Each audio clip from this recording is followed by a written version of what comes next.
Nah, poin yang ketiga atau ayat yang ketiga adalah di dalam 1 Petrus pasal 4 ayat 17-18 dalam rangka menanggapi Pastor Brian Syawarta yang mengatakan bahwa ya Tuhan mungkin saja akan menyelamatkan seseorang yang baik tanpa harus percaya kepada Yesus ya.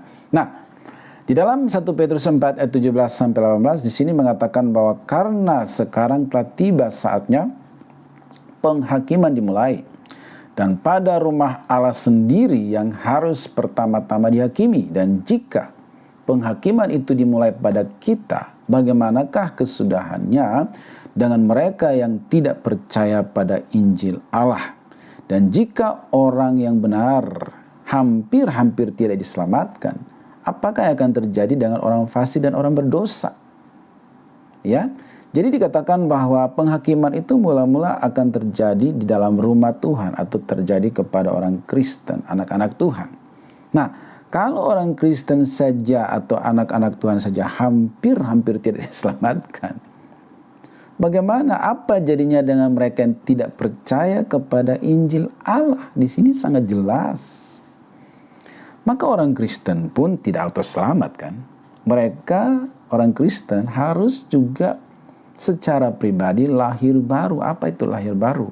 Mengaku dengan mulut mengaku dengan mulut bahwa Yesus adalah Tuhan, percaya dalam hati bahwa Yesus adalah Tuhan yang sudah mati dan bangkit bagi dia.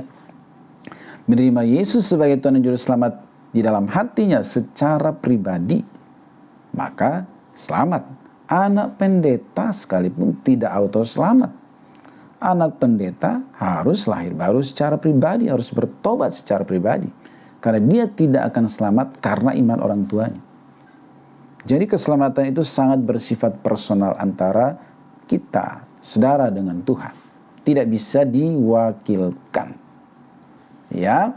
Nah, jadi kalau orang Kristen saja, anak pendeta belum tentu selamat kalau dia nggak bertobat percaya Yesus, terima Yesus dalam hati. Orang Kristen rajin gereja belum tentu selamat kalau dia nggak lahir baru secara pribadi. Apa yang terjadi dengan mereka yang tidak percaya pada Injil Allah, kata ayat tadi 1 Petrus 4 ayat 17 sampai 18. Ini yang mungkin luput dari bacaan Pastor Brian ya.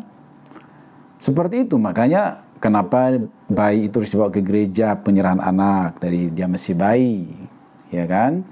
Kemudian dibawa ke sekolah minggu supaya diajarin imannya bertumbuh, percaya kepada Yesus. Kalau udah ngerti nanti udah dewasa, dibaptislah sebagai tanda pertobatan, lalu menjadi murid Yesus sampai dia melayani dan seterusnya.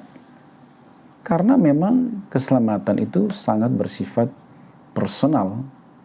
Dan kalau orang Kristen, orang percaya saja hampir-hampir tak selamat, apa yang terjadi kata firman Tuhan dengan mereka yang tidak percaya kepada Injil Allah?